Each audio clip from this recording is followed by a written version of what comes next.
We are currently living through one of the most contentious times in American history, with everything from the president rug-pulling meme coins and invading countries on a whim, to American Gestapo terrorizing citizens and executing people in the streets. So naturally, me and Cole felt the urge to go through an iceberg with 8 layers and 60 entries of well-known American controversies to some of the most obscure political events, theories, and topics throughout US history. I mean, it's not like these topics are divisive in any way, right, Cole? No, of course not. We're all friends here, so in the spirit of keeping this video controversy-free, we'll be starting off with Layer 1, which includes such obvious entries as the Trump-Russia connection, but more on that later. Party switch. Believe it or not, Republicans were once widely associated with civil rights and federal power, while Democrats were more closely tied to states' rights, small government, and conservatism.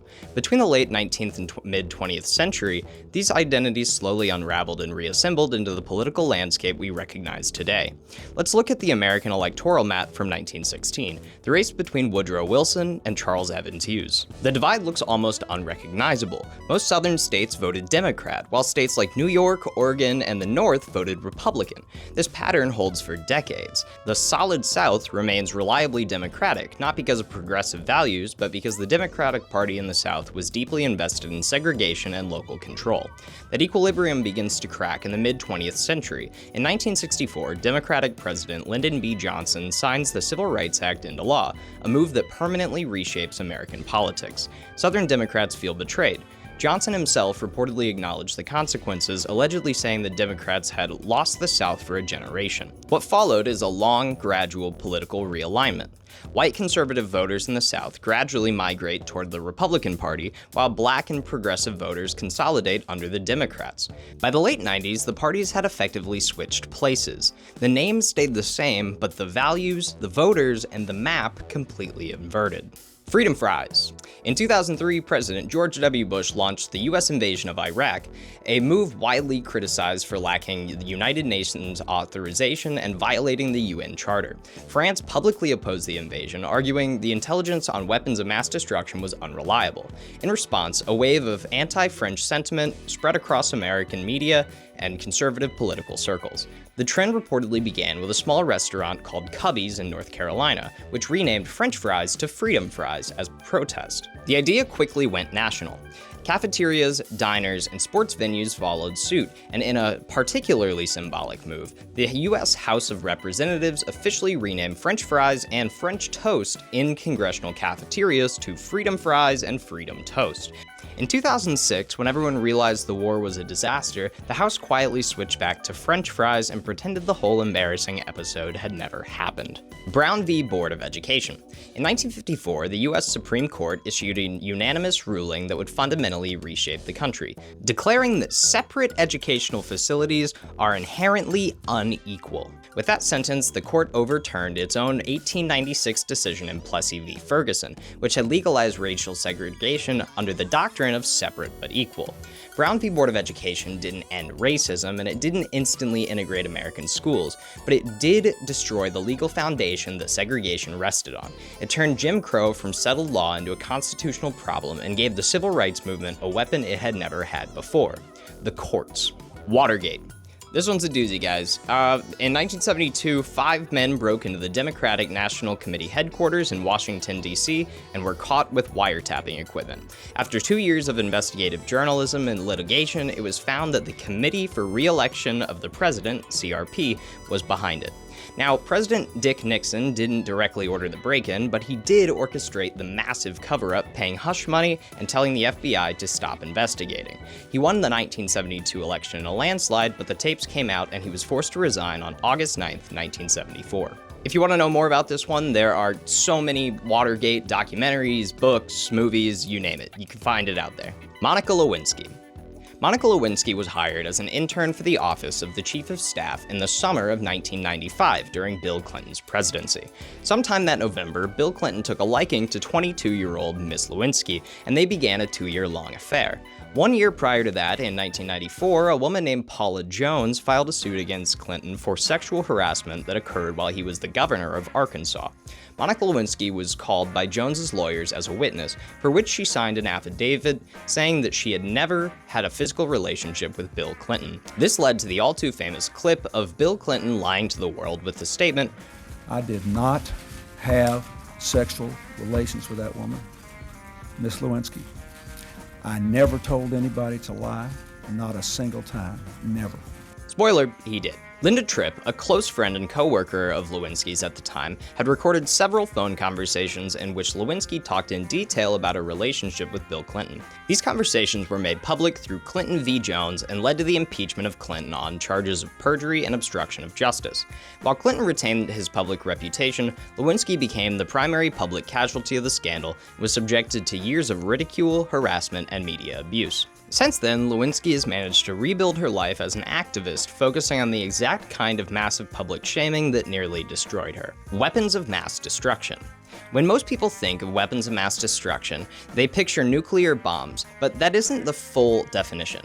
According to the Department of Homeland Security, a WMD is a nuclear, radiological, chemical, biological, or other device that is intended to harm a large number of people. The central justification for the 2003 invasion of Iraq was the claim that Saddam Hussein possessed weapons of mass destruction, including chemical weapons and an active nuclear program. The Bush administration presented this as an urgent threat.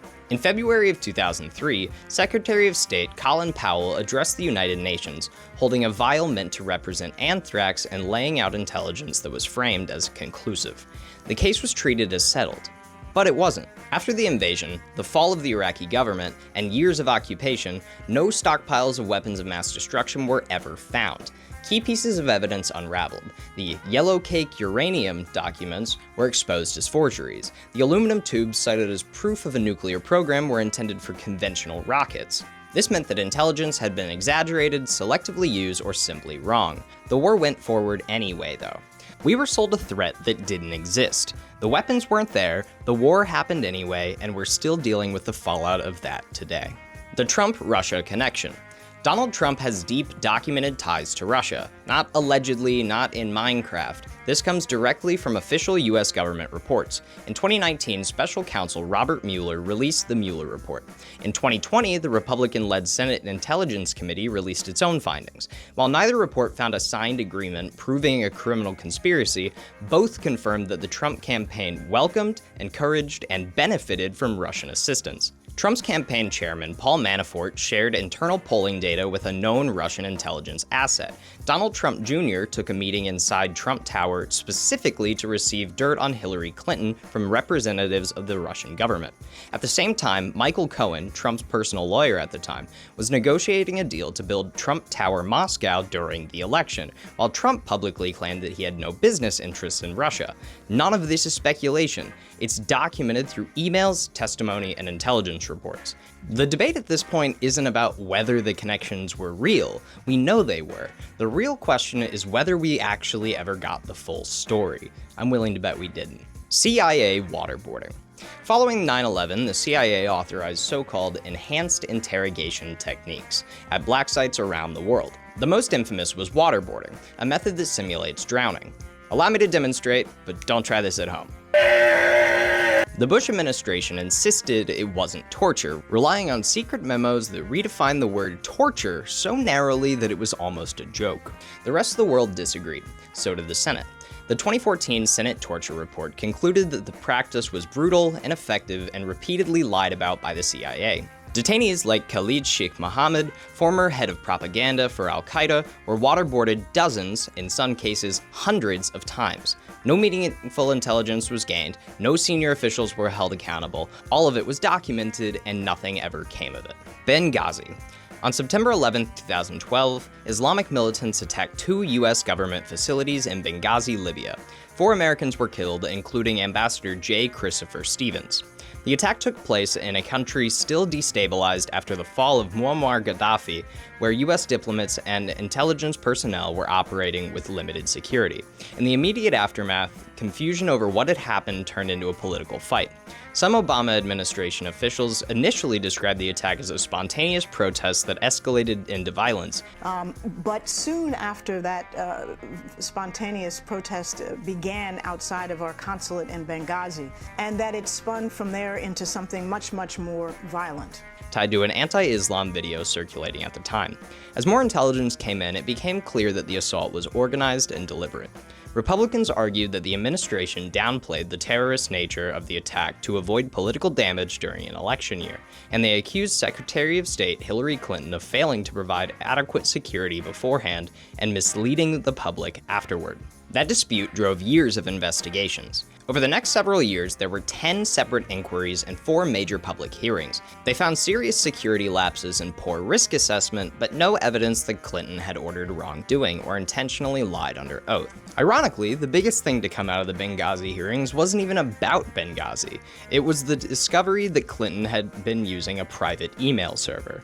Benghazi became the rallying cry for red hats, but the email thing, that's what haunted her all the way to 2016. Did you just waterboard yourself? My lawyers are telling me to plead the fifth on that one. Alright, moving on to Layer 2, Lincoln-Kennedy connections. Out of all the US presidents, 4 of them have unfortunately been the victims of assassination, and 2 of those are arguably the most historically significant presidents in American history, Abraham Lincoln and John F. Kennedy. And many people have pointed out some very strange similarities between the 2 presidents, almost like they lived the same lives but 100 years apart. Both were elected to Congress in 46, both were elected presidents in 60, and both are historically known for being concerned with civil rights. Examples of this would be the Emancipation Proclamation for Lincoln and the Civil Rights Act for Kennedy. Both were shot in the head around the presence of their wives, and ironically, both of their assassins, John Wilkes Booth and Lee Harvey Oswald, were also in turn later assassinated. All of this just 100 years apart. Almost like history eerily repeats itself. The reason why people make these connections have been narrowed down to epiphania over historical tragedies, or in layman terms,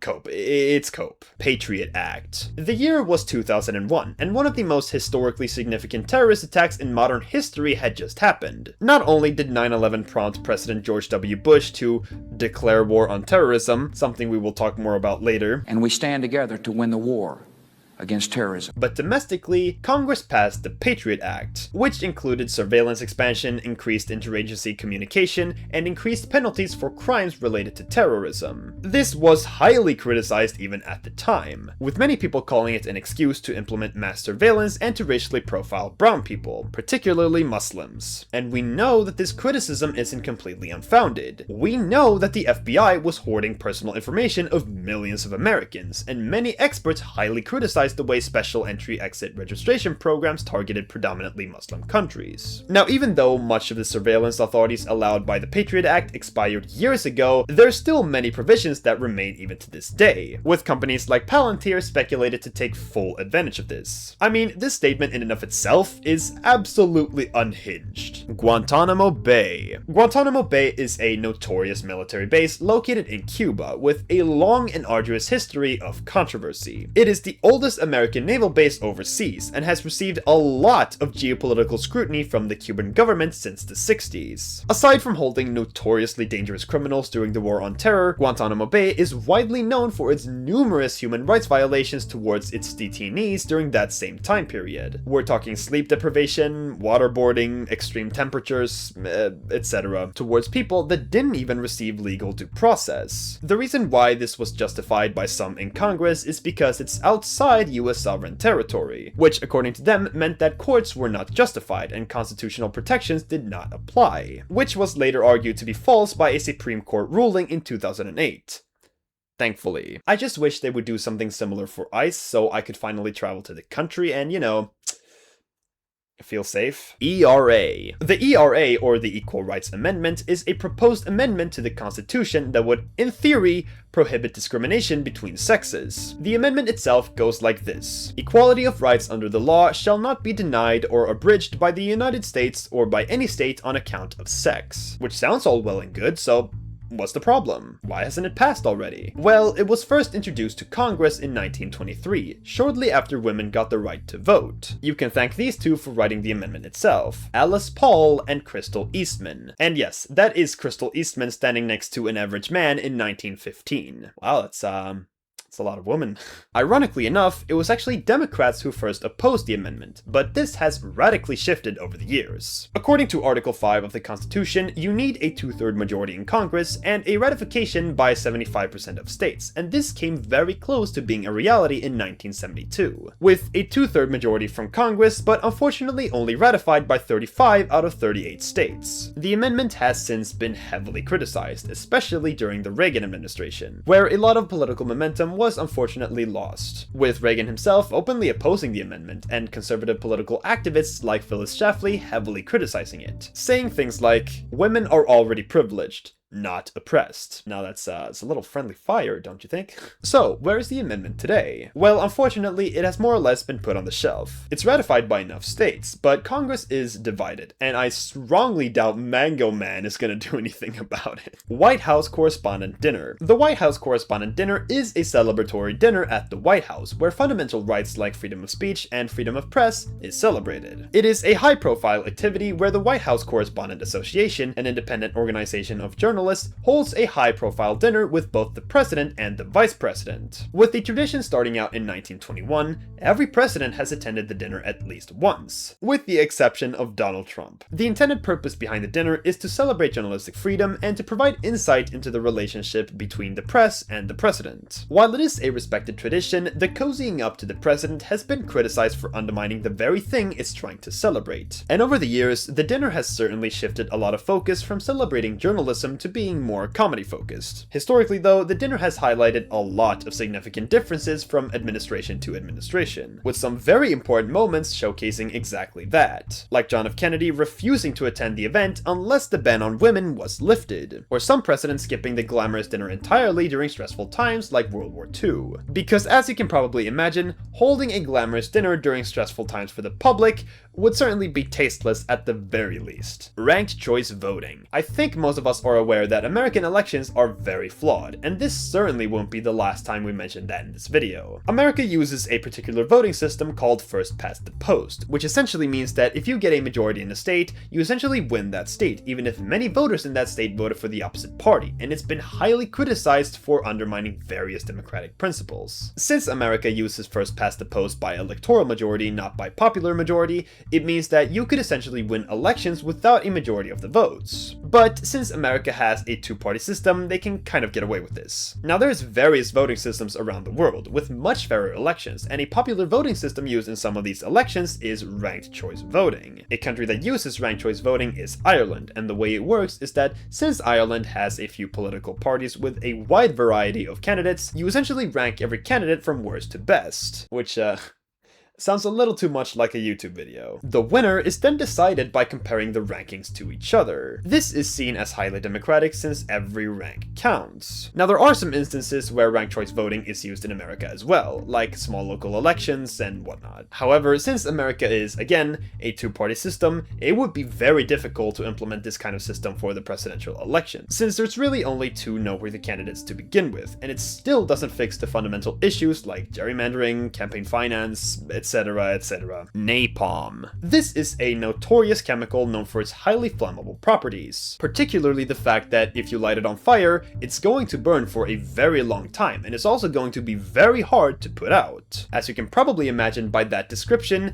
it's historically been a very common tool for warfare, with some of the largest bombings in history like the Dresden bombings, the Hamburg bombings, and the Tokyo fire bombings all involving some type of napalm bomb. Napalm saw a lot of use in World War II, the Korean War, and of course, the most notorious use for napalm occurring throughout the Vietnam War, where napalm proved to be a very useful tool when it came to clearing out the thick jungle. But if that's not horrific enough, there's also the event that arguably solidified the tyrannic legacy of napalm, the Hanoi fire bombings and the Trang Bang incident. In 1972, America dropped roughly 20,000 tons of napalm on Hanoi, the second largest city in Vietnam, killing almost 2,000 people. And only a few months earlier, America carried out another napalm attack on a group of sheltered civilians in Trang Bang, which led to one of the most horrific war photos ever captured captured by photographer Nick Ut, which he later won a Pulitzer for. Me personally, I'm scared to show the photo since I don't know if YouTube will flag it. I don't think they will, but I personally don't want to take any chances, so if you're curious,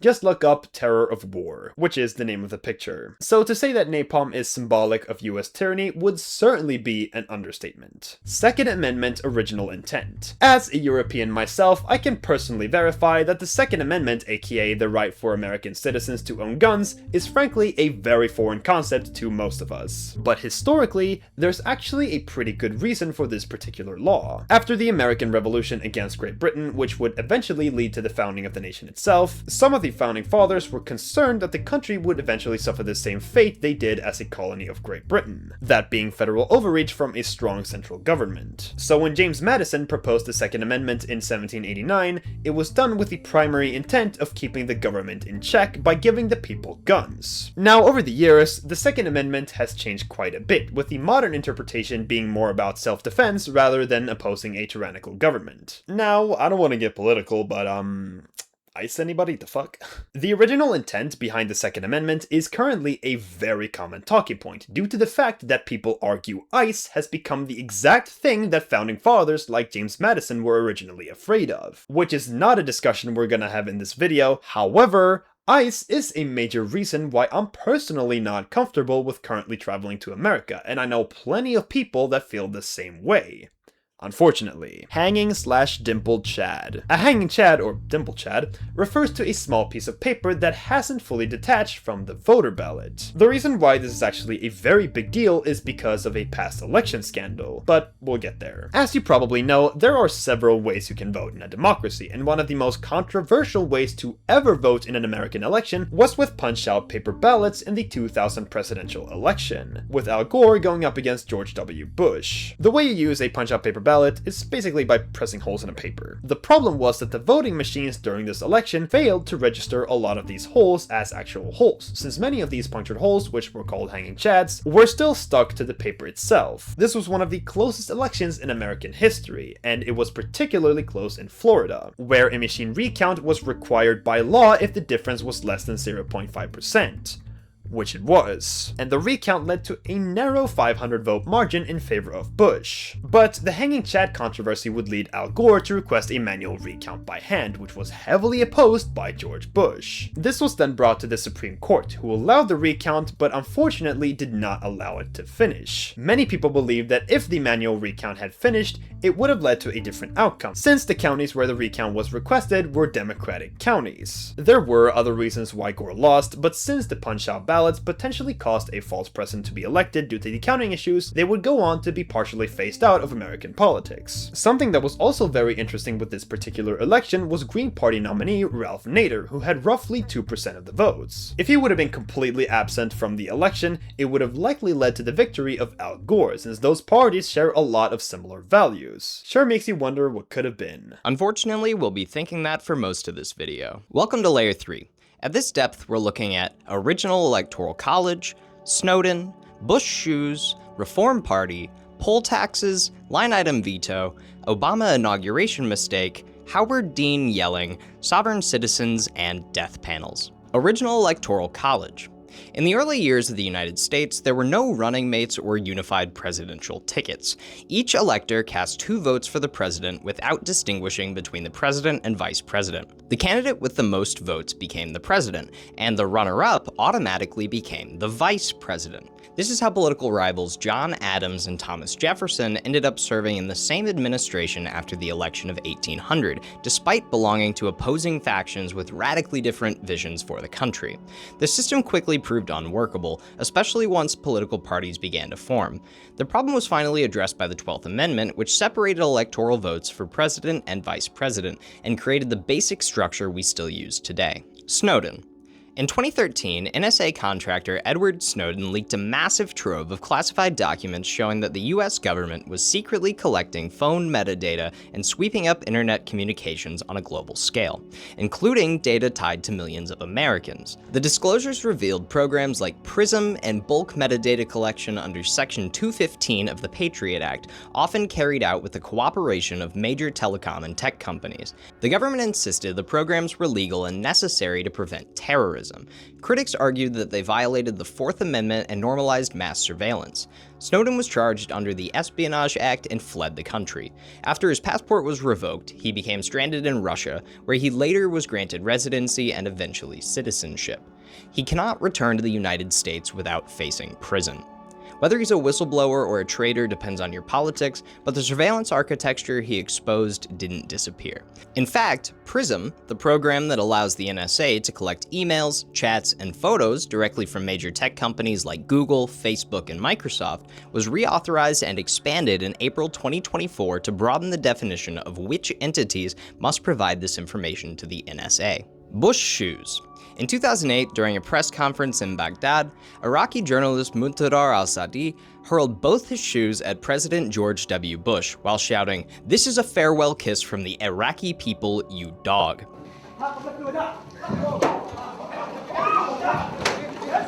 In Iraqi culture, throwing a shoe is a huge insult, and the moment instantly became global news. Bush managed to dodge both shoes, turning the incident into a strange mix of protest and viral spectacle. The image stuck because it was funny, but it also captured how deeply unpopular the Iraq War had become in the country it was meant to liberate. Reform Party. In the early 1990s, the Reform Party emerged as the most serious third-party challenge in modern American politics, built around billionaire Ross Perot and his attacks on budget deficits, NAFTA, and what he called a corrupt, unresponsive political establishment. In 1992, running as an independent, Perot won nearly 19% of the popular vote, one of the strongest third-party showings in a century. He didn't win any electoral votes, but he proved that millions of Americans were willing to step outside the two-party system. The Reform Party formally organized after that campaign, but internal power struggles, factional fights, and a lack of coherent structure caused it to fracture. One of the party's stranger footnotes is that Donald Trump briefly ran for its presidential nomination in 2000. But we'll talk about that in Layer 5. The party eventually died out, but its ideas have been warped and adapted into modern reform conservatism, the ideology behind Donald Trump's current economic policy. Editor, show those job numbers! What are those? Poll taxes. For decades, poll taxes were used across the Jim Crow South as a financial barrier to voting, requiring citizens to pay a fee before casting a ballot. On paper, the tax applied to everyone. In practice, it was designed to suppress poor black voters, along with many poor white immigrant voters, by tying a constitutional right to the ability to pay. It worked alongside literacy tests, grandfather clauses, and intimidation to maintain one-party rule without explicitly violating the 15th Amendment. Poll taxes were banned in federal elections by the 24th Amendment in 1964, but several states continued using them in state elections until the Supreme Court struck them down in Harper v. Virginia Board of Elections in 1966. By then, generation of voters had already been excluded, though. Despite the legal precedent, the SAVE Act being pushed by the GOP today will largely have the same consequences if successfully passed. Those without a birth certificate that matches their ID, so most married women, those without passports, and those without a permanent address may be excluded from the upcoming elections if the SAVE Act passes. More, why do we always have to repeat history? Can't we just repeat like the good history? Can we bring back the time when we like taxed millionaires and billionaires really high? Can we bring that back? Comment? He's so not talkative today. Line item veto. For a brief moment in the 1990s, Congress handed the president the power to strike individual spending items out of a bill without vetoing the whole thing. Supporters said it would help control runaway budgets and kill unnecessary spending without impeding the passing of laws. In practice, it let the president pick winners and losers after a law had already been passed. I mean, think about it for a second. Dozens or hundreds of experts work together to write a law, it gets passed through the Senate, passed through the Congress, and signed by the president, but he decides that half the money you need isn't really necessary. Now you don't have enough money to effectively enact your law. So in 1998, the Supreme Court shut it down, ruling that Congress can't give the executive branch the power to rewrite legislation on its own. So the line item veto was gone almost as soon as it started, but that tug of war over who actually controls the money, Congress or the president, never really went away. Obama inauguration mistake.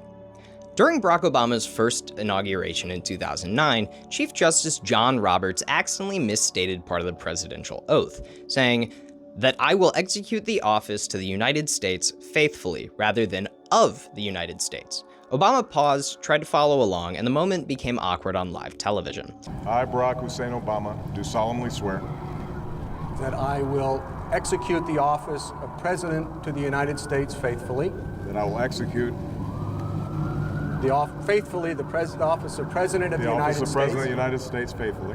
The Constitution specifies the wording of the oath precisely, so even though most legal scholars agreed the mistake didn't invalidate the presidency, the White House did decide not to risk it. The very next day, Obama quietly retook the oath inside the White House to eliminate possible constitutional challenge. Howard Dean yelling. In the 2004 Democratic primaries, former Vermont Governor Howard Dean was riding a wave of anti-Iraq war momentum when he gave a speech that ended with an unusually loud, high-pitched shout, the now infamous Dean scream.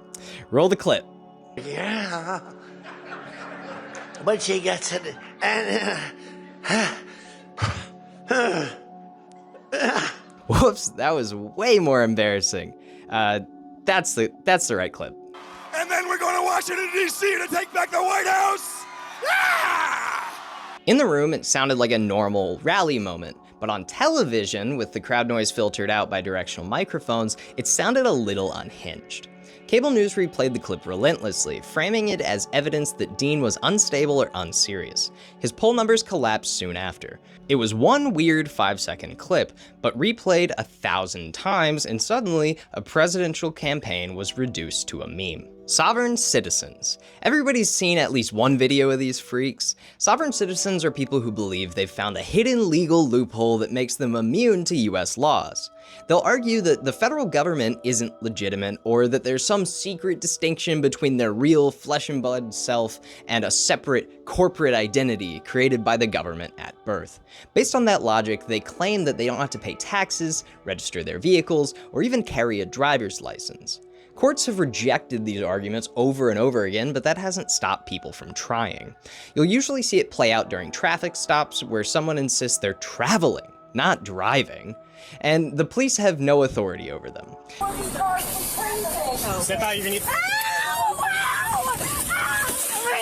It usually ends the same way. A broken window, lots of screaming, and a hard lesson that real life doesn't actually have cheat codes. Death panels. In 2009, during the debate over the Affordable Care Act, former Alaska Governor Sarah Palin claimed the bill would create government death panels that would decide whether elderly or disabled Americans were worthy of medical care. The claim referred to a provision that would have reimbursed doctors for voluntary end-of-life counseling, but it was reframed as bureaucrats rationing who lives and who dies. Fact-checkers repeatedly debunked the accusation, and no such panels existed in the final law. Still, the phrase spread rapidly through the media and political messaging, shaping public perception of the Affordable Care Act for years. It's a perfect example of how a scary slogan can totally bury what a law actually says. Okay, but your healthcare overall is decent, right?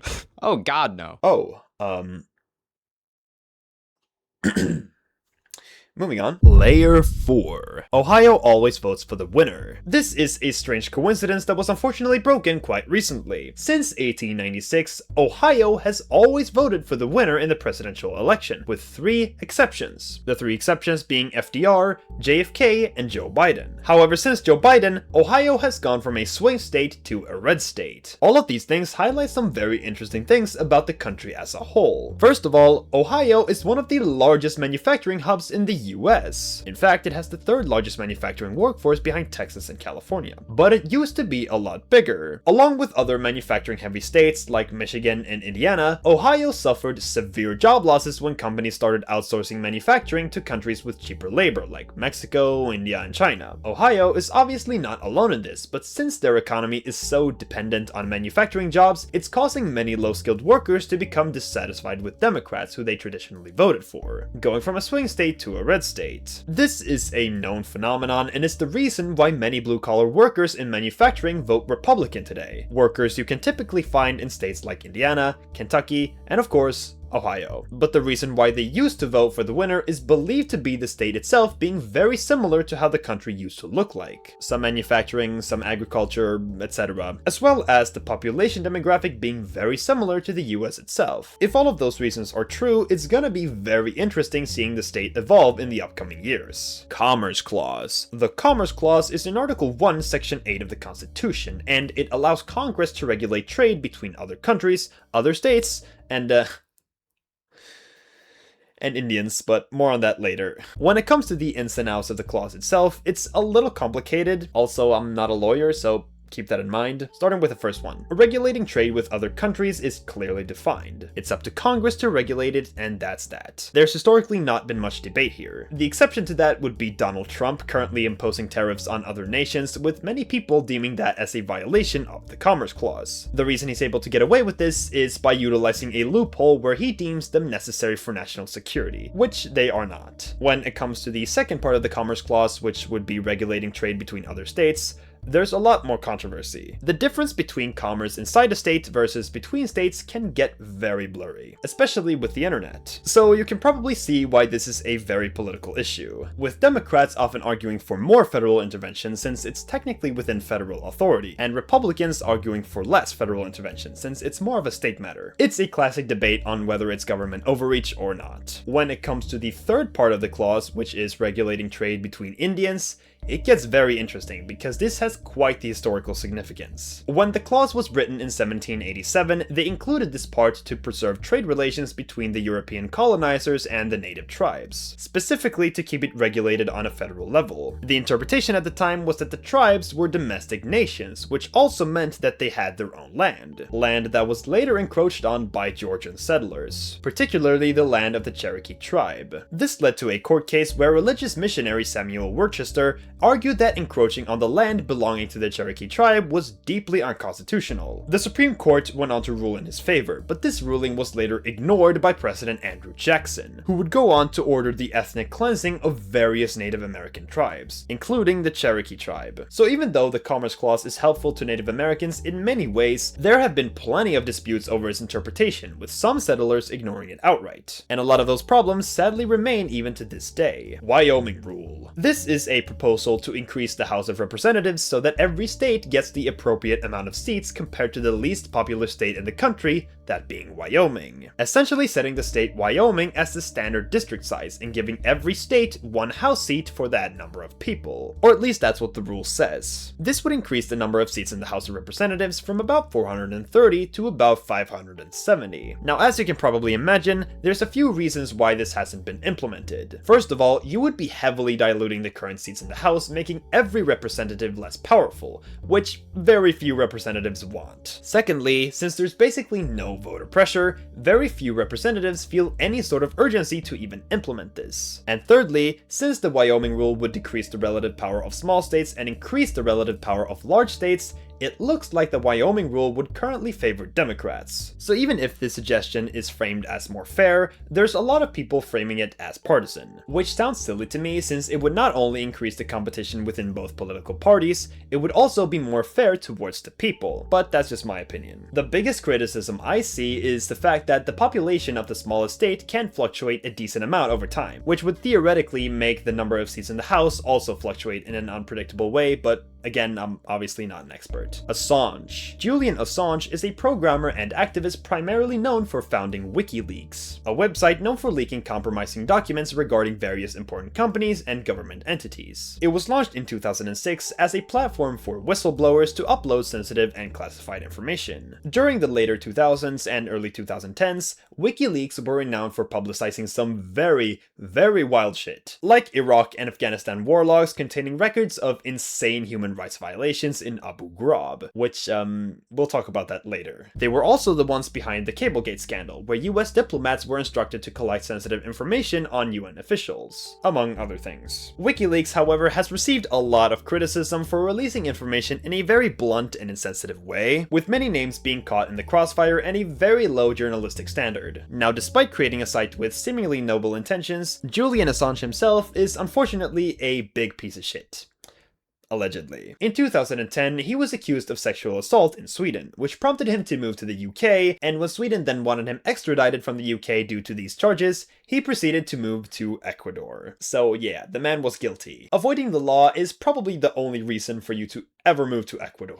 Assange was a hero to so many people, particularly on the left wing, and this is precisely why these charges were so shocking to people. You gotta remember, these leaks made him public enemy #1 for the US, and had they gotten their hands on him, he would have likely spent most of his life behind bars at the very least. And people respected him because of that. Never meet your heroes, I guess. Nix v. Hedden. Nix v. Hedden refers to one of the silliest court cases in US legal history. In 1883, the Mongrel Tariff Act was implemented, and with it came a row of tariffs aimed at various goods. Some of those goods included vegetables, but fruits, however, were excluded. And this is where the whole dispute started. A guy called John Nix owned a fruit company, and he was trying to sell tomatoes without getting tariffed, despite fruit being the botanical definition of a tomato. The court ended up defining tomatoes as vegetables, with the reasoning behind it being the everyday use of tomatoes is most often as a vegetable in salads and shit like that. Pretty strange court case, and it's arguably one of, if not the silliest case in the history of the Supreme Court. Bin Laden's pre-election message. Osama bin Laden and early 2000s US politics go together like butter and toast. And a great example of this is bin Laden's pre-election message. In the 2004 presidential election, George Bush was up for re-election against Democratic nominee John Kerry. And out of absolutely nowhere, a video surfaced of Osama bin Laden admitting to his crimes on 9/11. In this video, he also says that the security of Americans does not lay in the hands of Kerry nor Bush. This video was believed to have helped Bush quite extensively as it reignited the fear and worry people had during the war on terror after 9/11. Whether this was bin Laden's intention or not is unknown, but the timing was certainly not a coincidence. This, along with the Saudi prince cutting oil prices, helped solidify his victory over John Kerry. George Bush and his connection in the Middle East is something we will get back to later. This is not the first time a pre-election discovery potentially changed the outcome of that election. However, it's usually the media digging up some dirt about a potential candidate. This time it came out of absolute nowhere, and literally just days before the election. What is also very interesting about this was how some media outlets interpreted the message. Like Neil Cavuto, the news anchor for Fox News at the time, saying it was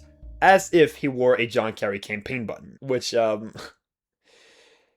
don't know why I expected more from Fox News. Stagflation. Something we're seemingly getting closer and closer to. Stagflation is an economic situation where a country is faced with three major problems at once. The first being economic stagnation, where a country's economic output slows down or even halts entirely. The second problem is uncontrollable inflation. Inflation you can't really fix due to the third problem, and that is high unemployment. If you try to fix inflation by increasing rates or tightening the bond market, you end up making it tougher for companies to hire workers, which in turn makes unemployment even worse. The opposite is also true, obviously. If you try to fix unemployment by lowering rates or loosening up the bond market, you'll increase the money supply, which leads to inflation. As you can probably imagine, having both of these issues at the same time is certainly quite a challenge politically, since the economic stagnation that stems from all of this is very unpopular. And looking at the current numbers, it looks like America is heading into one of these periods, if it's not already in one. So let's talk about some of the things you can expect from stagflation. First of all, a long and arduous period of political division and unrest accompanied by lower standards of living is unfortunately going to happen. What is unclear though is how these problems eventually gets fixed. If we take a look at the stagflationary period that plagued America throughout the 70s, it was ended by an aggressive rate hike from the central bank. We're talking a whopping 20% hike that led to a 16-month recession and a double-digit unemployment rate. So things are unfortunately going to get worse before they get better. Something that also happens during stagflation is the rapid devaluing of your currency, which is already happening, but it's going to get worse. America didn't really have to worry about this as much during the last stagflationary period since there was less competition with other countries. The reason why it's bad this time around is because other economies are going to catch up to the US, which means more countries are going to seriously compete with the American standard of living, something that Europe and China are already doing. And that is usually the last straw for the dominance of prosperous nations, unfortunately. Lochner era. The Lochner era is an interesting time period in American history between 1905 and 1937, where the Supreme Court exercised great influence over the law in a way that many deemed unconstitutional. The common consensus is that it started in 1905 in New York with a banker named Joseph Lochner. Lochner argued that labor laws limiting the working hours for bakers was unconstitutional. The Supreme Court ruled in favor of Lochner, which kicked off the Lochner era. era, and it's very clear that the common denominator in that era was really just limiting worker rights. Another famous Lochner-era case was Atkins v. Children's Hospital, which revolved around minimum wage laws for women. The Supreme Court eventually struck it down in 1923, deeming that the law interfered with the liberty of contract, which, saying that out loud, almost sounds like a parody of the judicial branch.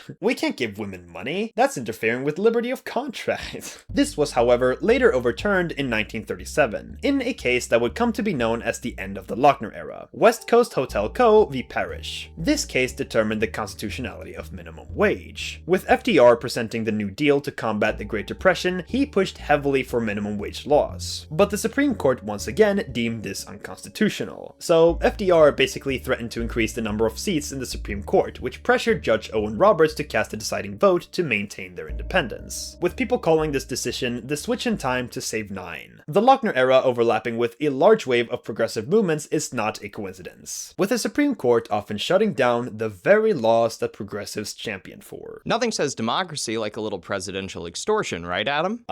Can you blame him? The Supreme Court was more rigid than my grandma's joints. Good point, they really were. On layer 5, we'll be looking at the Child Labor Amendment, LBJ's Jumbo, 13th Amendment loophole, black codes, the Johnson treatment, Mujahideen backing in the 80s, MMT or modern monetary theory, and Trump's 2000 campaign. The Child Labor Amendment. In 1924, Congress proposed a constitutional amendment that would have explicitly given the federal government the power to ban child labor nationwide. At the time, factories and coal mines were still openly using children for dangerous industrial jobs like mining and textile milling, and the Supreme Court kept striking down federal regulations, claiming that they were unconstitutional. So lawmakers decided to try and solve it the permanent way by amending the Constitution itself. Here's the weird part. The amendment never got the required 3/4 of states to ratify it, but Congress also forgot to put an attached expiration date on the proposal, which means technically it's still pending. A constitutional amendment from 1924 is just sitting there in legal limbo, waiting for enough states to randomly decide to approve it a century later. It's unlikely to ever move though, because child labor is now handled through the Fair Labor Standards Act, but on paper that amendment is still alive, just floating around in the legislative void. And with some states recently loosening child labor rules in certain industries, the question of federal authority over it isn't really as ancient as it sounds. LBJ's Jumbo. Lyndon B. Johnson was one of the most politically dominant presidents in modern history. He pushed through the Civil Rights Act, the Voters' Rights Act, and created Medicare and Medicaid. But he was also an absolute fucking menace in private. Johnson was notoriously proud of his penis, which he affectionately nicknamed Jumbo. According to multiple accounts from aides, cabinet members, and even Secret Service agents, he would casually expose himself in White House restrooms, during private meetings, or even mid-conversation just to shock people. Sometimes he did it to intimidate political rivals, sometimes he did it to assert physical dominance, and sometimes just because he thought it was funny. It sounds absurd, but it tells you something crucial about how Lyndon B. Johnson viewed power. For him, politics wasn't just about policy, it was physical and psychological. He didn't just persuade you, he overwhelmed you. He understood that to control the room, you had to be the most present person in the room, by any means necessary, even if that means pulling your hog out. Which brings us to his signature move, the Johnson treatment. Lyndon B. Johnson was a massive guy, about 6'3" and physically imposing, and he would use every inch of that frame to get his way. If a senator was hesitating on a vote, Johnson would walk up and get way too in their personal space. He'd grab their lapels, tower over them, and lean his face just inches from theirs. He would alternate between pleading, whispering in one ear, or flat out shouting at the other until they were so physically and psychologically uncomfortable that they'd agree to whatever he wanted just to make him stop. He knew every senator's weakness, their district's needs, and their hidden scandals. A huge chunk of the progressive 1960s legislation we have today exists simply because LBJ was willing to physically bully grown men in tailored suits until they folded. He made the process of disagreement so unpleasant that surrender was the only way out. The 13th Amendment loophole. We're all taught in grade school that the 13th Amendment abolished slavery, and it did. Mostly.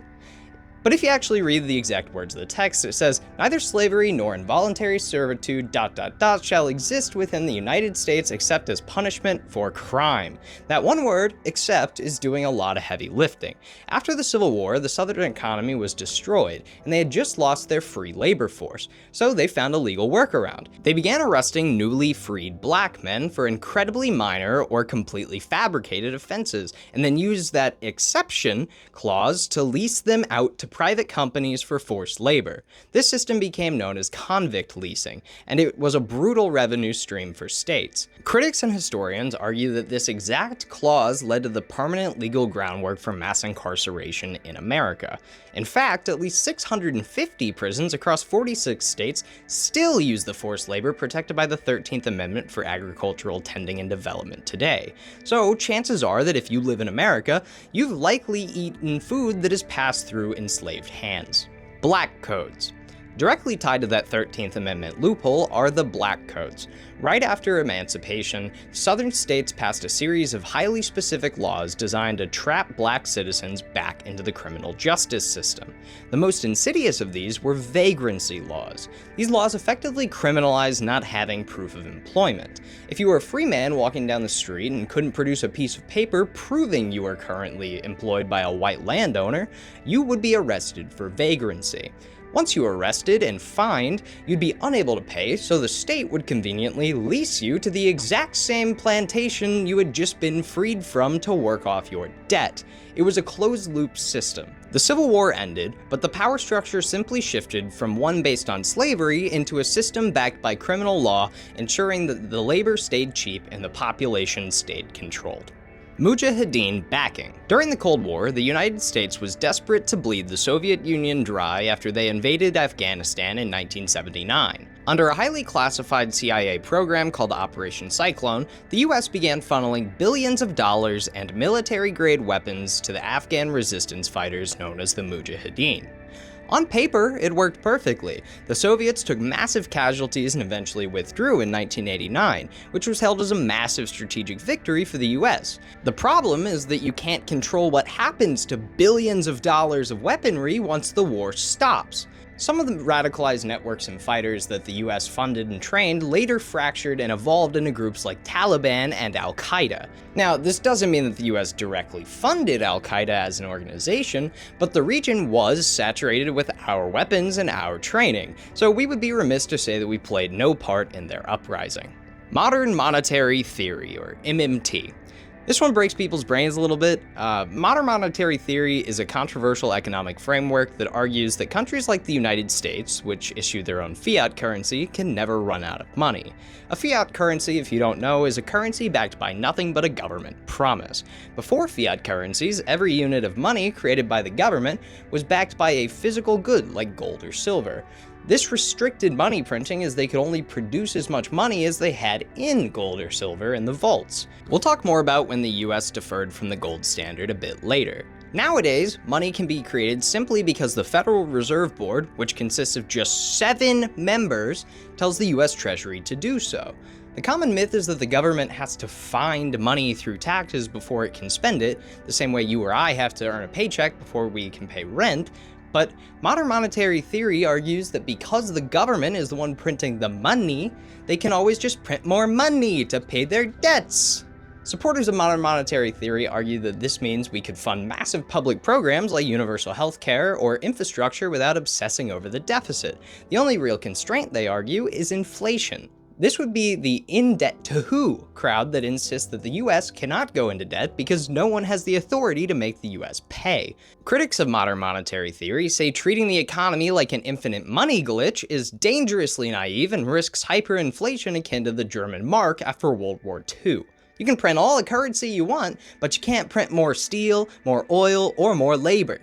If the government spends faster than the real world can keep up, prices will explode, but money will just keep getting printed. But regardless of where you stand, the fact is that the US has increased its deficit every single year this century, with the exception of the year 2000, and it hasn't seemed to slow us down yet. Trump's 2000 campaign. I told you we'd talk more about this one. Before MAGA and the Red Hats, Donald Trump ran for president in the year 2000 under the Reform Party. If you look at his platform from that run, it feels like it was written in a parallel universe. Back then, candidate Trump openly criticized Republican orthodoxy. He was pro-choice. He advocated for universal health care, and his biggest economic proposal was a massive 14.25% wealth tax on individuals worth more than $10 million in order to completely wipe out the national debt. Imagine that for a second. Really, because I don't think I can. The Reform Party eventually collapsed to infighting like we discussed earlier, and he dropped out in February of 2000, but his platform was fascinating. It's hard to imagine a pro-choice, eat-the-rich Trump, but I can't say I would be mad to see him regress back to those stances as his dementia gets worse. As we all know, 2 decades later, he re-emerged on the political scene as the face of modern conservatism. He didn't change his core values, but that's because he never had any. He used his time removed from politics to build a brand as a man of the people, and convincing the American right that he would be the man to clear the swamp, or, remove corrupt career politicians from office that didn't have the average American in mind. In practice, Donald Trump has used his time in office to provide tax cuts to the wealthiest in our country, deregulate crucial federal programs like OSHA, the FDA, and the EEOC, and just recently the EPA. Apparently we just don't have like a real EPA anymore. That's insane to me. And about 1,000 more actions that I don't have time to list out right now that harm the average American worker in favor of the ultra-wealthy minority. Lyndon B. Johnson? More like Lyndon has a big Johnson.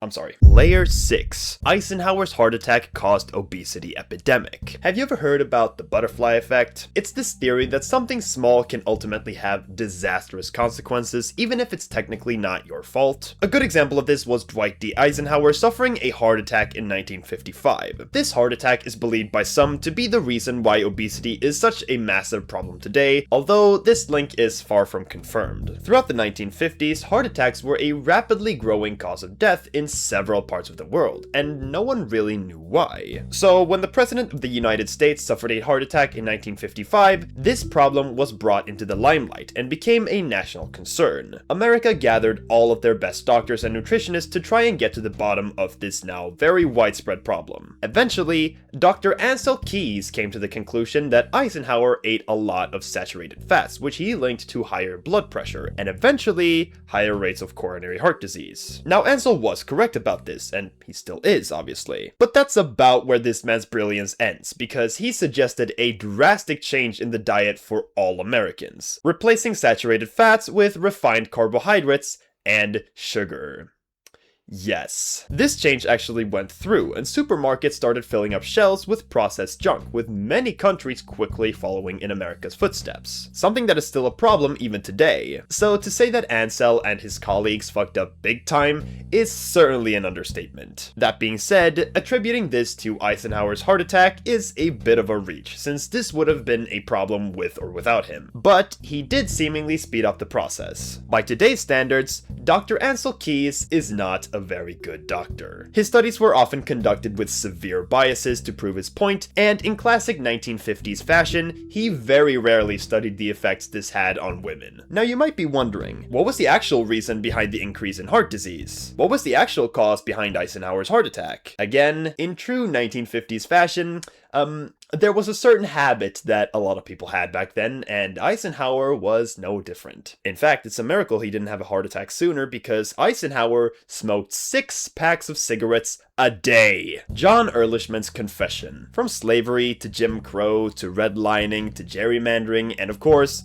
neocolonialism, America's suppression of black people is older than the country itself. And if you weren't already convinced that many American politicians throughout history have deliberately suppressed black people, you're gonna want to hear this. In one of the scariest revelations in American politics, John Ehrlichman, the domestic affairs advisor to Richard Nixon, made a confession in 1994 about the Nixon administration's war on drugs. The war on drugs is an ongoing conflict that started under President Nixon in 1971, and John Ehrlichman's confession reveals exactly why they started it. In 1994, Ehrlichman sat down with Harper Magazine, and he was asked about the Nixon administration's war on drugs. That's when he said this. is. You want to know what this was really all about? The Nixon campaign in 1968 and the Nixon White House after that had two enemies: the anti-war left and black people. We knew we couldn't make it illegal to be either against the war or black, but by getting the public to associate the hippies with marijuana and blacks with heroin, and then criminalizing both heavily,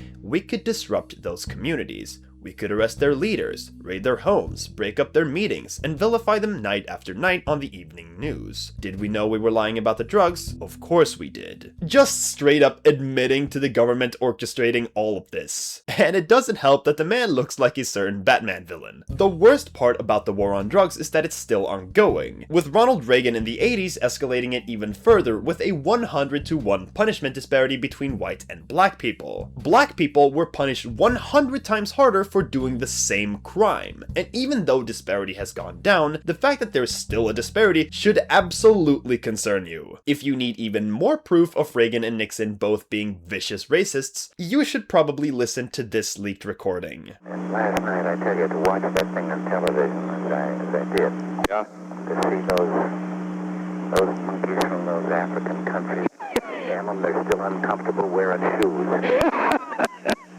Going back to Ehrlichman, it is very clear that they were well aware of the fact that this was all bullshit. And it still is. The reason why this conflict is still ongoing is very simple. Prisons, government agencies, etc. all rely on a lot of government funding. Funding that comes from this kind of propaganda. $1 trillion coin. This is a loophole that would theoretically increase the debt ceiling without having to go via Congress. In 2011, America reached a debt crisis when Democrats and Republicans started fighting over spending commitments. America's credit score was downgraded, and it was actually starting to look pretty bad. During all of that, a blogger known as Carlos Mucha proposed the idea of minting a $1 trillion coin. The idea was later popularized by Nobel Prize-winning economist Paul Krugman in a New York Times article. This idea utilizes a legal loophole where any theoretical value could be added to a platinum coin. If you mint a platinum coin worth $1 trillion and later place it at the Federal Reserve like any other tax receipt, you would theoretically have $1 trillion to spend without having to issue any debt. However,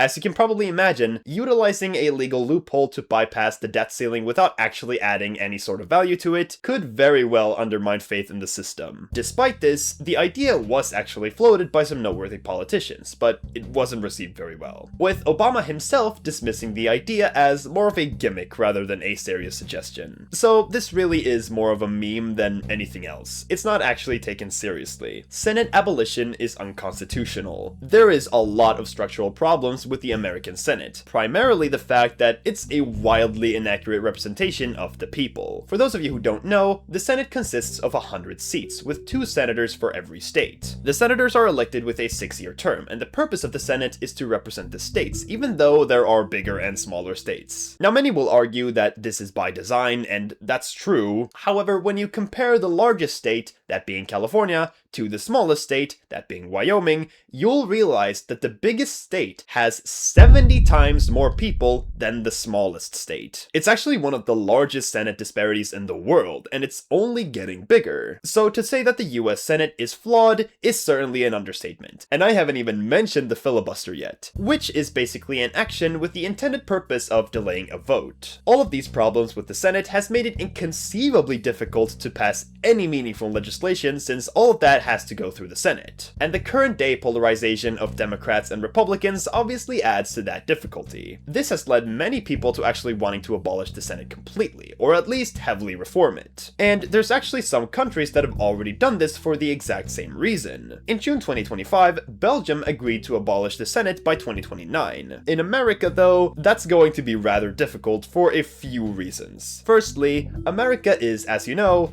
rather conservative, particularly the Senate. And since the Senate is mostly Republican, it's very unlikely that this change would actually go through. Like we discussed earlier with the ERA, if you were to change or add to the Constitution, you would need 2/3 of the Senate, 3/4 of the House, and the ratification of 38 states. And in this day and age, yeah, good luck with that. But who knows? We'll see in the midterms, I guess. Lead crime hypothesis. This is a hypothesis proposing that the sharp decline in crime rates in the late 80s and 90s were due to the decline of lead used in various substances. Starting in the 1920s, lead was used in a wide variety of substances, primarily gasoline. The problem with lead, as many of you probably know, is that it's very, very poisonous. It can cause brain damage, anemia, seizures, and in worst cases, it can even result in death. All of this was widely known even at the time, but since it was cost efficient, they used it anyway. By the 1970s, 90% of children had elevated levels of lead in their blood. The devastating effects of lead poisoning is so vast we can't even fully grasp the consequences it's had on humanity. The biggest problem lead poisoning has had is arguably the neurological effects, with babies exposed to lead experiencing a reduction in IQ later in life, as well as just an underdeveloped brain. Probably why MAGA is so big today, huh?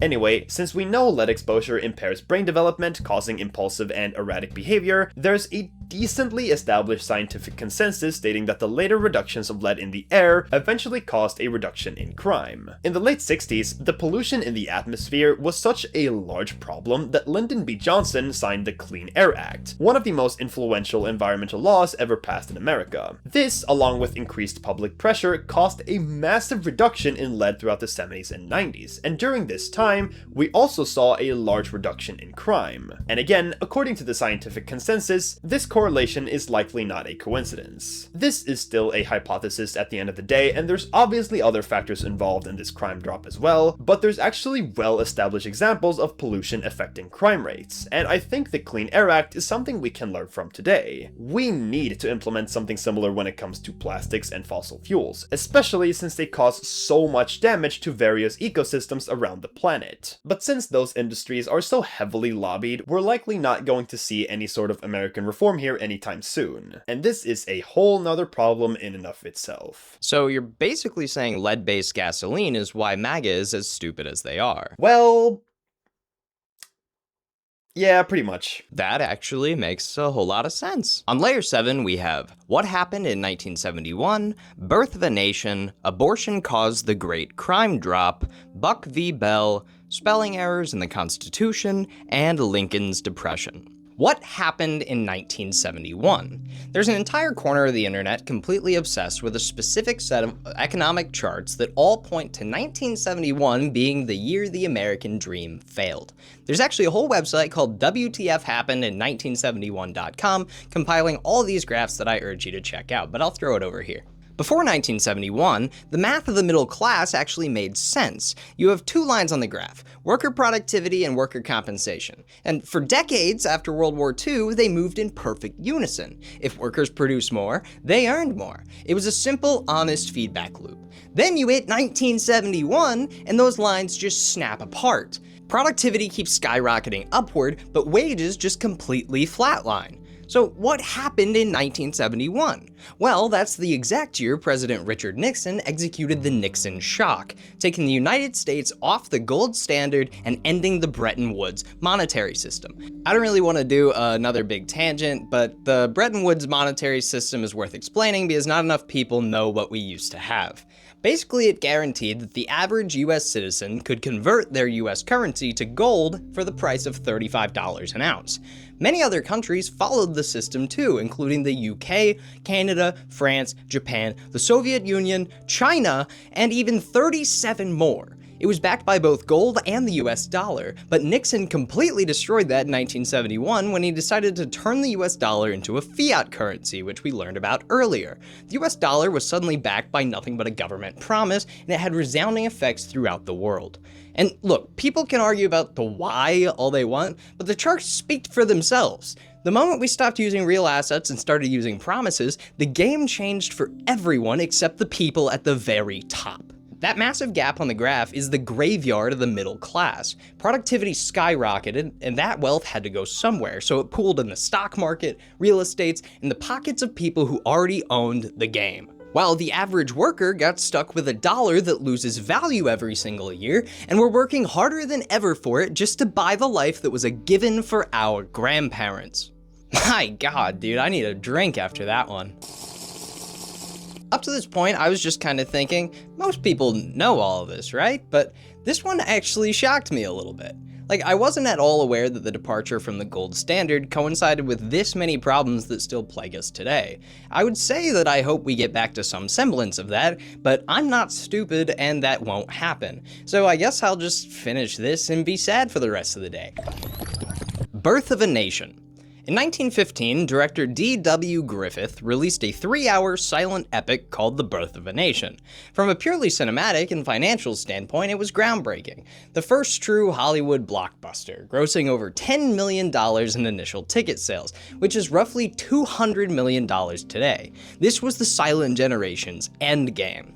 Over the next 30 years, it would earn another $100 million in then currency, which is estimated at over $1 or $2 billion today. It's one of the most prolific films of the last 125 years, but I would bet you've never seen it, and that's for good reason. The movie is 3 hours of unapologetic Ku Klux Klan propaganda, and it didn't just feature the KKK. It portrayed them as heroic knights saving the South from Black Americans who were depicted as violent subhuman caricatures, and it was wildly popular for decades. Most horrifyingly, it holds the title of being the very first film ever screened inside the White House, hosted by sitting President Woodrow Wilson, who was quoted as saying, "It's like writing history with lightning. My only regret is that it's also terribly true." Like, dude, what? Brother, ugh! This is 1915, 50 years after the Civil War, 50 years after the 13th Amendment was passed to abolish slavery, and the President of the United States is calling people in stupid costumes who hunted black people for sport the true heroes of the time. I'm so glad we live in better times now. Wait, we don't? Oh, we're bringing presidential racism back. Okay. Damn it. Anyway, historians widely credit the immense cultural impact of this single movie with directly sparking the second rise of the KKK in the 1920s, leading to decades of renewed domestic terrorism. Cross burnings came back, lynchings were on the rise, and politicians openly aligned with them because it was president-approved terrorism against black and brown people, much like we're seeing today under the DHS's ICE and the scrubbing of history in the Smithsonian. It all started with a movie, not a law, not a war, a motion picture film that happened to even lack sound. If you're surprised that the silent movie and the words of a president can carry that weight, see what your conservative neighbors have to say about the murder of Renee Good or Alex Preddy. You may hear some knightly language used to describe the despicable criminals we call ICE officers. Abortion caused the great crime drop. Dude, that one feels insane to say out loud. In the 2005 best-selling book Freakonomics, economists Stephen Levitt and Stephen Dubner proposed several controversial theories that viewed the world through seemingly unrelated lenses. In the early 1990s, the United States was experiencing a terrifying wave of violent crime, and experts predicted it would only get worse. And then, suddenly and inexplicably, the crime rates just plummeted nationwide. Experts credited better policing or a strong economy, but Freakonomics pointed to something else: Roe v. Wade. The Supreme Court legalized abortion in 1973. Levitt and Dubner argued that this allowed women, particularly those in high-crime, low-income environments, to avoid having unwanted children. Fast forward to exactly 18 to 20 years later in the early 90s, and there simply was a massive statistical absence of young men who would have grown up in the exact conditions statistically linked to violent crime. It's an incredibly uncomfortable, highly controversial theory that is still fiercely debated today, but the timing of the data makes it hard to look away from. Buck v. Bell. If you want to talk about the darkest chapters of American law, you end up at the 1927 Supreme Court case Buck v. Bell.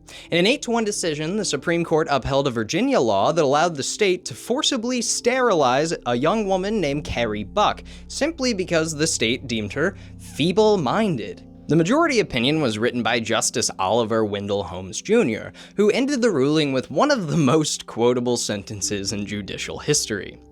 3 generations of imbeciles are enough. God, dude, I'm gonna start using that on Red Hat people. But, like, this is bad, guys. Seriously bad. This ruling essentially legalized eugenics in America, declaring that the state could permanently alter its own citizens' bodies in the name of genetic purity. And don't think Carrie Buck is the only person this has ever happened to. Over 60,000 Americans were forcibly sterilized under these laws, and those programs directly inspired the horrific eugenics policies of Nazi Germany just a few years later. And here's why this is down on layer 7. Buck v. Bell has never been formally overturned by the Supreme Court. It happened less than 100 years ago, I'll remind you, so it's not like it's ancient history. So according to active US law, the government can cut you open, call it science, and call it justice. Oh my God. America! Guys, I lied to you earlier. I did not finish my not beer, and it's time for more. Alright, where were we? Oh yeah, spelling errors in the Constitution. We tend to treat the Founding Fathers like infallible gods and the Constitution like a flawless sacred text handed down from the heavens. But if you actually look at the original document, it's full of typos. The most famous is right in the signature section, where Alexander Hamilton wrote out the states' names and spelled Pennsylvania with only one N.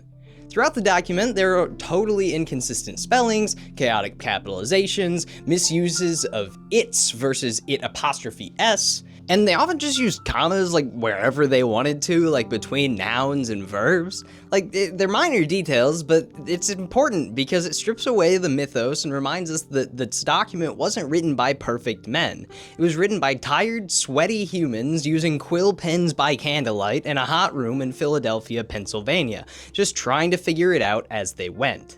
Alright guys, we got the last one now. We got Lincoln's Depression. Abraham Lincoln is universally remembered as the stoic savior of the Union. The reality, though, is that the man was falling apart for most of his adult life. Doctors at the time politely called his condition melancholy. Today, we call it severe borderline suicidal depression. And like, the dude had a reason to be sad. The sheer volume of tragedy he absorbed is pretty hard to comprehend. He buried his first love, Anne Rutledge, in his 20s. He buried his 3-year-old son, Eddie, in 1850. And then right in the middle of the Civil War, his 11-year-old son, Willie, died of typhoid fever inside the White House. The Depression was so suffocating, I'm sure. During the winter of 1840, he hit a low point so dark that his friends literally raided his bedroom. They confiscated every knife, razor, pair of scissors, and anything else sharp they could find. I mean, look at these photographs of Lincoln taken in early 1865. His face is completely hollow. He looks like a deeply exhausted, frail, old 80-year-old man. He's 56 in these photos. That physical deterioration is the toll of a man carrying the trauma of a bleeding country on top of a brain that actively wanted him dead. Every iconic speech he gave, every military order he signed, every single morning he forced himself to put that top hat on and walk out the door was an act of agonizing, sheer endurance. The man tasked with saving the United States spent most of his adult life just trying to survive himself. I'm sorry, I'm still stuck on the fact that this Trump is the same pro-choice tax-the-rich Trump from the 2000s. I had to triple check because I couldn't believe it either. I was waiting to wake up from a lucid dream and realize I imagined the whole thing, but it seems to be true, unless I'm still dreaming. Still in the files, though? Definitely still in the files, though. Layer 8. Abu Ghraib. We talked about WikiLeaks earlier, and arguably the biggest and craziest thing they ever leaked were the extensive human rights violations American soldiers committed in Abu Ghraib. This is gruesome stuff, so I'm not gonna go into too much detail, but be warned. First of all, Abu Ghraib is a prison located around Baghdad, Iraq, and during America's War on Terror, American soldiers kept war prisoners here and put them through gruesome torture, humiliation, and sexual abuse. Some examples of this include physical torture, forcing prisoners to simulate sexual acts, and according to this very unsettling photo, dressing them up in hoods and robes while simultaneously receiving electric shocks. Yeah, gruesome shit, and it somehow gets even worse, but this is as far as I'll go. Now, I know what you're thinking. Was this just the work of some unsupervised psychopaths, or did these orders perhaps come from the top? Well, that's kind of where it gets a little scary. While they weren't explicitly ordered to torture prisoners, the lack of oversight and loose interrogation guidelines provided by the US military is at the very least a severe lack of competence. Thankfully, 11 soldiers ended up getting convicted, however none of them were senior commanders, which understandably caused a lot of controversy. So Abu Ghraib remains very much a dark spot in American history where the country took advantage of their military strength in one of the cruelest ways possible. And to no one's surprise,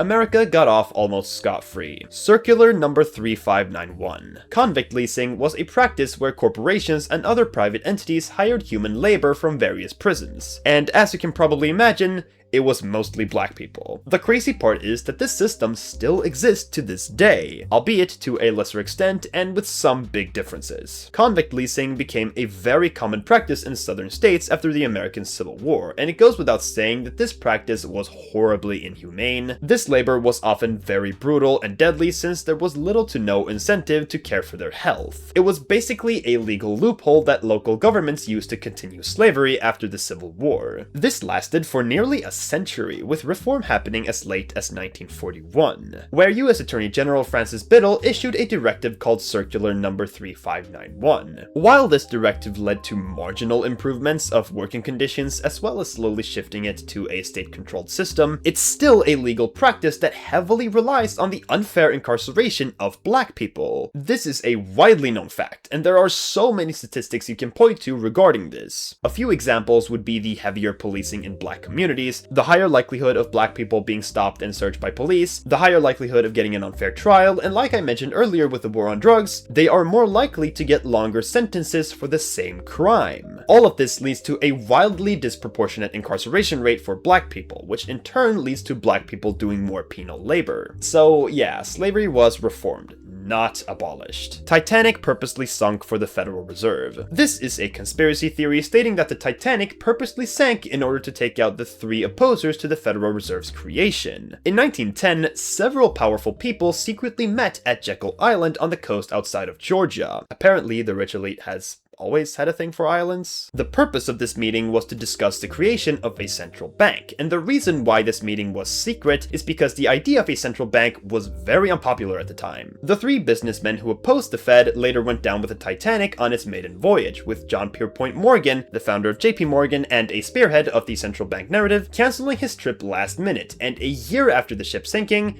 the Fed was created. There's no evidence to this being true, and there's a lot of moving parts in this theory that doesn't really make sense. However, the elites meeting on Jekyll Island did happen, and the coincidences that do exist are indeed very suspicious. It feels like the Titanic was the 20th century version of 9/11, with people creating conspiracy theory after conspiracy theory about what actually transpired. Now this happened over 100 years ago, but the concept of a rich elite discussing controversial policy and business proposals in secret is something that the Epstein files has confirmed to us is very much still a thing. Just thought I'd mention that. Lincoln exhumed. After Lincoln died in 1867, there were several attempts to rob his grave. The main incident happened in 1876, where grave robbers stole his body and held it for ransom in an attempt to free an imprisoned accomplice. The plot was eventually discovered, and after that, there were a lot of grave robbers attempting to dig up his remains, and rightfully caused a lot of paranoia surrounding grave robbers. The final reburial was in 1901, and to avoid further grave robbing, they placed him in a steel cage and buried that under 10 feet of concrete. I mean, a little overkill if you ask me, but hey, it worked I guess. Not much more to say about this, it's just kind of an obscure historical fact that people think is a conspiracy theory, but is rooted in something that actually happened. I will say though, there are conspiracy theories regarding this particular body. The most well-known theory is probably that the body wasn't actually Lincoln's body, but again, this is not confirmed and it's probably not going to. Bush-Bin Laden connections. Going back to what I said earlier regarding George Bush and Osama bin Laden, there's some strange connections between the two families. Now, before we get into the connections themselves, there's some important context you need to know. A common misconception around Osama bin Laden is that he was just some random filthy terrorist that came from nothing, and that couldn't be further from the truth. The bin Laden family was, and still is, one of the wealthiest families in Saudi Arabia, who frequently made business dealings with the US. They are tied to some very powerful people, including the Saudi royal family. So to say that Osama bin Laden had one of the most privileged upbringings you can have is not an understatement. Now, despite being privileged and well-connected, keep in mind that his family did disown him about 7 years before 9/11. The Bush family, on the other hand, is a little more well-known. George H.W. Bush was the vice president to Ronald Reagan and came from a long line of wealthy bankers and politicians. He created a massive oil empire after World War II, and his son, George W. Bush, would go on to become the 43rd president of the United States. These two families have intertwined in some strange ways over the years. George H.W. Bush, having a large oil company, made frequent business dealings with the Saudis, who were key allies both during and after the Cold War. These are surface-level business dealings, but as you can probably imagine, these connections are a breeding ground for conspiracy theories, none of which have been proven. Something that caught a lot of people's eyes was the bin Laden family's investments in the private equity firm Carlyle Group. This was criticized, but not illegal. A really suspicious story, though, is the insider trading allegations right before the elections in 2004. After the pre-election message from Osama bin Laden, there were allegedly Saudi officials who promised to lower oil prices in favor of a Bush win. How accurate that was, though, is a different story. The prices did fluctuate heavily around the election, but this was likely due to the election itself, and not some shady business deal. Most of those were severed after 9/11. Gödel's loophole. This is actually very interesting, especially considering the times we are living through. This refers to a rather complicated theory created by analytic philosopher Kurt Gödel. There's a little bit of a problem though. We don't know what the loophole is. Kurt is primarily known for applying paradoxes to mathematics. One of these paradoxes is Gödel's first incompleteness theorem. According to Gödel's theorem, no mathematical system can prove all truths using its own rules. At some point within that system, you're gonna have to just make something up. Now, we don't know how Gödel himself applied this to the Constitution, but according to his friend Oscar Morgenstern, he believed that America could theoretically be turned into a dictatorship through Article 5. Article 5 describes the legal process in which the Constitution can be changed. However, Article 5 is paradoxically also a part of the Constitution. So it's basically the question, how could you enforce a law if that law itself is part of the very thing it tries to enforce? If that makes sense. The reason why Kurt was worried about this is pretty obvious. He was born and raised in 1930s Austria. And as you probably know, there's a certain Austrian painter who turned the country he was living in into a dictatorship, and he was worried that the same thing would happen to the US. Now I know what you're asking. Could this loophole actually be utilized? Now from my understanding, it's not really a question if you can utilize it, because you can totally change the Constitution and Article 5. It's really a matter of, if you've changed it once, then it might get even easier to change it again in the future. To me it sounds a little far-fetched, but then again, I'm not a lawyer. And if me and Cole have learned anything from researching this iceberg, it's that American politics is a weird mix of inconceivable ideas, cover-ups, and interpretations, coupled with heaps of controversy. And that's the whole iceberg. When I make these types of videos, I tend to learn along the way because at the end of the day, our goal is in the name, and there's really no bigger payoff than learning new things. I want to give a big shout out to Micro Macro Max on Reddit, since he's the one who actually made this particular iceberg on American politics. And of course, a big shout out to Cole for not only helping me out with the video itself, but also giving me an American perspective on all the chaos that's currently going on over there. Now if you'll excuse me, I'm gonna go listen to Rage Against the Machine.